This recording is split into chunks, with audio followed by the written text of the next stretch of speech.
భారత్ పాకిస్తాన్ ఇరు దేశాల మధ్య క్రికెట్ అంటే కేవలం ఆట కాదు, ఒక ఎమోషన్, ఒక పోటీ కాదు, ఒక పగ, ఒక మ్యాచ్ కాదు, ఒక యుద్ధం. అందుకే ఈ రెండు జట్ల మధ్య మ్యాచ్ జరిగితే ప్రేక్షకులలో ఉత్సాహం వేరే స్థాయిలో ఉంటుంది. కానీ ఈసారి మ్యాచ్కు అర్థం మాత్రం మారిపోయింది. మైదానంలో జరిగే పోటీ కన్నా మైదానం వెలుపల జరిగే చర్చలు ఎక్కువయ్యాయి. ఏప్రిల్లో పెహల్గాంలో జరిగిన ఉగ్రదాడి దేశాన్ని హడలెత్తించింది.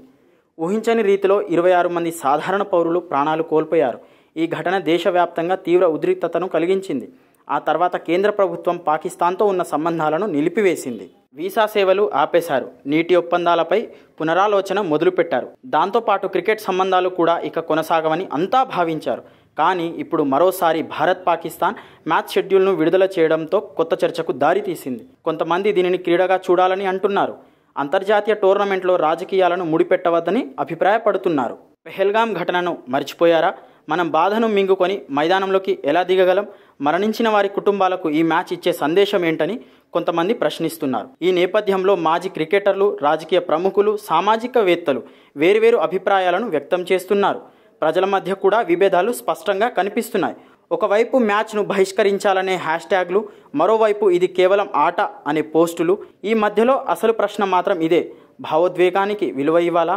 బాధితుల గౌరవం కాపాడాలా? లేక క్రీడను క్రీడగానే చూడాలా? ఇది తేల్చుకోవాల్సింది మనమే. క్రీడలు ప్రజల మధ్య అనుబంధాన్ని పెంచే సాధనమే. కానీ దుఃఖాన్ని గుర్తుపెట్టుకొని ముందుకు సాగాలి. బాధితుల గుండెల్లో ఏముందో తెలుసుకునే ప్రయత్నం అవసరం. కోపానికి ముందు బాధను అర్థం చేసుకోవాలి.